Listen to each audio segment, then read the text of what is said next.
আল্লামা দেলোয়ার হোসেন সাঈদী সাহেব তিনি মারা গেছেন। তিনি ৫০টি বছর সারা বিশ্বে ওয়াজ করছেন। আর আজকে তার ছবিতে জোতা পিটা করছো রাজাকার বইলা।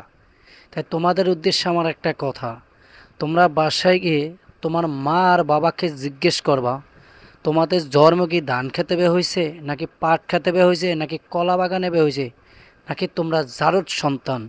যদি তোমাদের জন্ম যদি কলা বাগান পাট খাতা ধান খেতে না হয়, যদি জারদ সন্তান না হয়, তাহলে তোমরা কোনোদিনও দেলোয়ার হোসেন সাঈদী সাহেবের ছবিতে জোতা পিটা করতাম না।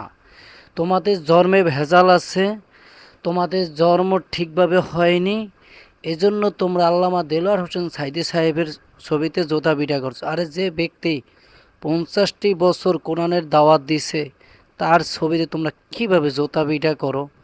রাজনীতি থাকতেই পারে, তর্ক বিতর্ক থাকতেই পারে, তাই বলে যে ব্যক্তিটি মারা গেছে, যে ব্যক্তিটি ৫০টি বছর কোরআনের দাওয়াত দিচ্ছে ঘুরে ঘুরে, আজকে তার ছবিতে তোমরা জুতা পিটা করছো। তোমাদের জন্মে ভেজাল আছে ভাই, তাই তোমরা এই সমস্ত কাজ করছো।